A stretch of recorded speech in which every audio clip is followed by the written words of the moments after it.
ফের দুঃসাহসিক চুরি ধর্মনগরে এবং পুলিশের ভূমিকা নিয়ে উঠছে প্রশ্ন। চুরি ডাকাতির মতো ঘটনা লাগামহীনভাবে কিভাবে বৃদ্ধি পেয়েছে উত্তর ত্রিপুরা জেলায়। ফের বাড়ির গৃহস্থের অনুপস্থিতিতে দুঃসাহসিক চুরির ঘটনা সংঘটিত করলো নিশি কুটুম্বের দল। এতে আতঙ্ক ছড়িয়েছে গোটা ধর্মনগর মহকুমায়।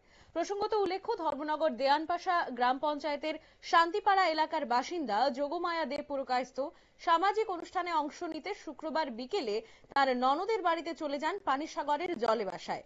আর সেই সুযোগকে কাজে লাগিয়ে সেই সুবাদে গতকাল রাতে উনার বাড়িতে হানা দেয় চোরের দল।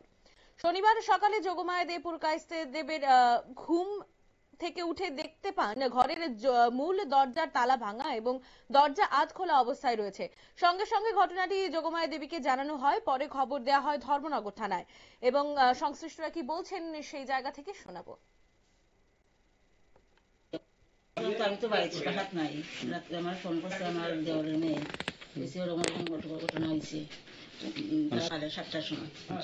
দেখছে খাপকে দেখছে যে থালা বাঙ্কা দরজা যায় দেখে আইসি তো দালেন তো দরজা যায় দেখে ভাগ করে দেখছি কাছা নাই না। তার 2-3 জন দেখছি দেখতে তারা আমার ফোন করছে। আমি আগে তো এরকম দেখলাম তো গোলার চেন একটা আছে, আংটি একটা, আর খানের টাকা 10,000 নিয়ে শোনার হয় না। চলে বাসা গেছিলাম, নদের বাড়ি গেছিলাম। আপনারা শুনলেন সংশ্লিষ্টের বক্তব্য। খবর পেয়ে প্রায় 3 ঘন্টা পর ধর্মনগর থানার পুলিশ ঘটনাস্থলে পৌঁছায়। তদন্তে নামে পুলিশ, তবে এখনো পর্যন্ত কোনো চোরকে কিন্তু ধরতে পারেনি ধর্মনগর থানার পুলিশ। বাড়ির মালিক যোগমায়া দে পুরকায়স্থ জানান, চোরেরা তার ঘর থেকে নগদ 10,000 টাকা, একটি সোনার চেইন, এক জোড়া সোনার কানের দুল এবং একটি সোনার আংটি নিয়ে যায়। এদিকে স্থানীয়দের অভিযোগ, সম্প্রতি ধর্মনগর থানা এলাকায় চুরির ঘটনা উদ্বেগজনক হারে বৃদ্ধি পেয়েছে। একের পর এক চুরির ঘটনার পরেও পুলিশ কার্যকরী কোনো ব্যবস্থা নিতে ব্যর্থ হয়েছে। ফলে সাধারণ মানুষের নিরাপত্তা নিয়ে উঠছে প্রশ্ন। অনেকেরই অভিযোগ, ধর্মনগর থানার পুলিশের নিষ্ক্রিয়তায় চোর চক্রের বাড়তি সাহস যোগাচ্ছে।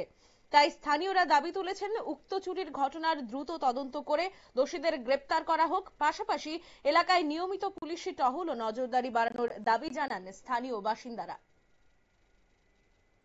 নিয়ে নেব ছোট্ট একটা বিজ্ঞাপন বিরতির সঙ্গে থাকুন।